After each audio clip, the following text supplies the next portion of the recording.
Fala galera, tudo beleza? Estamos na sequência aqui do nosso treinamento diário da Cefaz DF. Peço desculpas que passou um pouquinho de meia-noite de novo.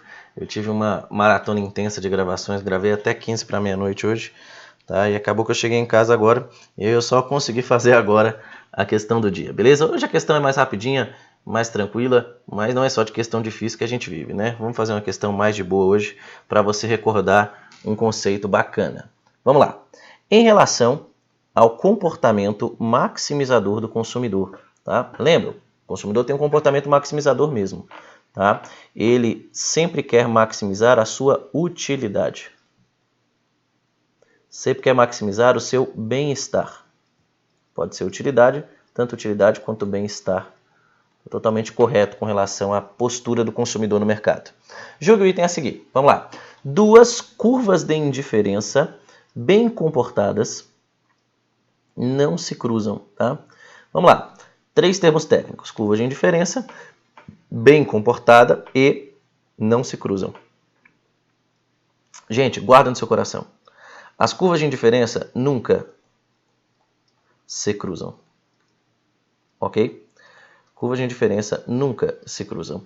O que é uma curva bem comportada? É uma curva comum. Comum. É o caso geral, tá? É o caso geral. Essas curvas de fato não podem se cruzar. Vamos fazer um desenho aqui para mostrar para você rapidinho qual é a ideia. Por que duas curvas não se cruzam, né? Vou mostrar aqui, ó. Por exemplo, gente, se eu coloco aqui num eixo, dois bens, tá? Estou escolhendo entre dois bens. O bem X, bem Y e bem X. Ok? A escolha entre esses dois bens, ela ocorre, por exemplo, mediante a uma curva de indiferença assim, ó. Esse é o comportamento normal, é o comportamento convexo de uma curva de indiferença, tá? Ela não pode se cruzar, por quê? Por vários problemas, tá? Esse ponto A, aqui, ó, que é o ponto de cruzamento das duas curvas, ele é um ponto que me traria alguns problemas, ó. Por exemplo, curva C1 e curva C2. Pode ser? Então eu tenho pontos, ó, A, B1, vamos botar assim, A, B1 e D1, tá? E A, B2 e D2. Veja, gente, o B1 ele está melhor do que o B2, certo? Porque mais é melhor. Veja, ele tem mais quantidades, tanto de Y quanto de X, correto?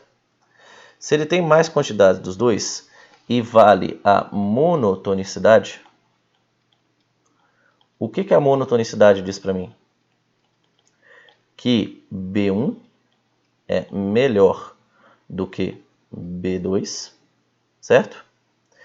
E além disso, ó, o D2 é melhor do que o D1, porque também o D2 tem mais unidades dos dois bens, certo? O D2 está mais para cima e mais para a direita.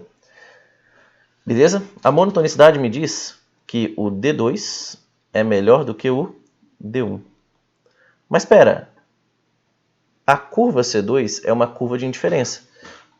De acordo com C2, em C2, na curva de C2, todos os pontos sobre a mesma curva seriam, em tese, iguais. Então, já que eu estou na curva C2, o B2 seria igual ao D2. Seria indiferente com relação ao D2, porque é uma curva de indiferença, ok? E em C1, na curva 1, você tem que o B1 é igual ao D1. B1 é a mesma coisa que o D1, porque eles estão sobre a mesma curva C1, tá?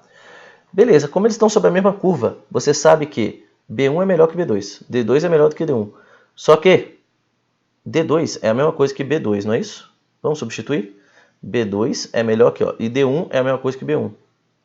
Você chega ao absurdo que B1 é melhor do que B2 e B2 é melhor do que B1 ao mesmo tempo. Isso está totalmente falso. Isso aqui não tem lógica nenhuma, certo? Então, acaba que, para resumir o papo, você não precisa saber isso aqui para a prova, tá bom? Não precisa saber a demonstração. O que acontece é o seguinte, que sempre que você tentar cruzar duas curvas, você vai chegar a uma situação absurda, que ou não vale a monotonicidade, ou não vale a transitividade, ou não vale a reflexividade, que são os 3 pressupostos básicos das preferências. Para você exprimir qualquer preferência, você precisa que valha esses pressupostos básicos. E aqui é um absurdo. B1 melhor que B2 e B2 melhor que B1 ao mesmo tempo. Isso não pode acontecer, ok? Um ponto melhor do que o outro e o outro melhor do que um ao mesmo tempo. Não tem como. Isso aí falha, isso aí fere a transitividade e fere a completude também. Tá certo? São 2 pressupostos aí das preferências que são necessários para você exprimir uma preferência. Fechado? Então, para resumir o papo, curvas de indiferença nunca se cruzam. Tá? Esse caso normal gera curvas de indiferença convexas e elas nunca se cruzam. Nunca se cruzam mesmo. Tá? Não precisa ser nem bem comportado, que essas curvas elas não vão se cruzar, fechado? É apenas isso, bem simples. Então o item fica totalmente, volta para cá, o item fica totalmente correto, né? 2 curvas de indiferença bem comportadas não se cruzam. Essa é a questãozinha de hoje, tá? O itemzinho de hoje. Amanhã tem mais. Fica por aí. Valeu, um abraço!